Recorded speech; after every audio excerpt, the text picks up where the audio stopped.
Hi అండి, నమస్తే. Welcome to Sneha's kitchen and blogs. ఈరోజు రెసిపీ వచ్చేసి చాలా టేస్టీగా ఉండే టమాటా రోటీ పచ్చడి అండి. ఇది అందరికీ ఇష్టమైన రెసిపీ. దీనికి కడాయి పెట్టుకొని 2 టేబుల్ స్పూన్ల ఆయిల్ని ఇందులోకి యాడ్ చేసుకోవాలి. 10-12 పచ్చిమిర్చిని ఈ విధంగా ఆయిల్లో యాడ్ చేసుకొని ఫ్రై చేసుకోవాలండి. నేను ఇక్కడ డార్క్ కలర్ గ్రీన్ చిల్లీని తీసుకున్నాను. ఇది చాలా స్పైసీ ఉంటాయండి. మీ దగ్గర లైట్ కలర్ గ్రీన్ చిల్లీ ఉంటే ఇంకో 2 ఎక్కువ యాడ్ చేసుకోండి. కానీ రోటి పచ్చళ్ళకి కారం స్పైసీ అనేది తగిలితేనే దానికి టేస్ట్ వస్తుందండి. సో స్పైసీ ఉన్నా కానీ ఏం పర్లేదు, చాలా బాగుంటుంది. కానీ మీ టేస్ట్కి తగ్గట్టు, కారంకి తగ్గట్టు మీరు తీసుకోండి. ఈ విధంగా మగ్గిపోయాక చూసారు కదా, ఒక ప్లేట్లోకి వీటిని తీసుకొని పక్కకు పెట్టుకుందాము.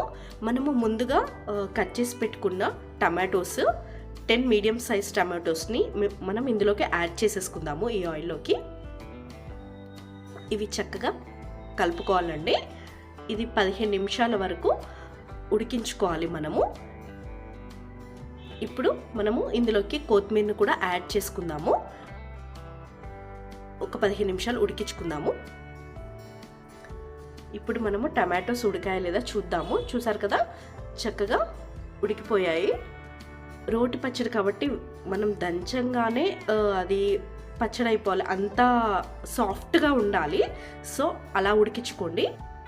ఇప్పుడు మనము ముందుగా పొట్టు తీసుకున్న వెల్లుల్లిని ఇందులోకి యాడ్ చేసుకుందాము. అలాగే 1 టేబుల్ స్పూన్ జీలకర్రని యాడ్ చేసుకుందామండి. ఆ తర్వాత మనము ఫ్రై చేసి పెట్టుకున్న మిర్చిని ఇందులోకి యాడ్ చేసుకోవాలి. రుచికి సరిపోయేంత సాల్ట్ని మీరు యాడ్ చేసుకోండి. నేను ఇక్కడ 1 టేబుల్ స్పూన్ సాల్ట్ని యాడ్ చేస్తున్నాను. చూసారు కదా, ఈ విధంగా మనము యాడ్ చేసుకున్నాక దంచుకోవాలండి. ఈ మూడింటిని దంచుకున్నాకనే మనము టమాటోస్ని యాడ్ చేయాలండి, లేదంటే ముందుగా యాడ్ చేయకూడదు.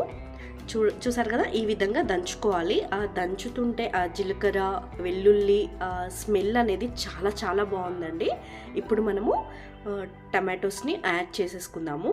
ఏదైతే మనం ఉడకపెట్టుకున్న కొత్తిమీర టమాటో ఉంది కదా, దాన్ని మనం ఇందులోకి యాడ్ చేసేసుకుందాము.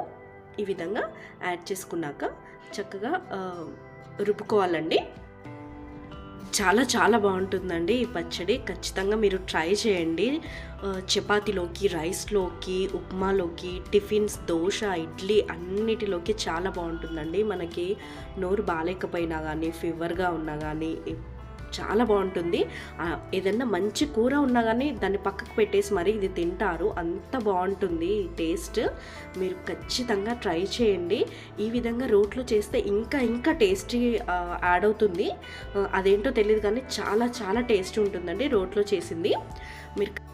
మీరు కూడా ఈ విధంగా రోట్లో ఒకసారి ట్రై చేసి చూడండి, చాలా బాగా ఉంటుందండి టేస్ట్.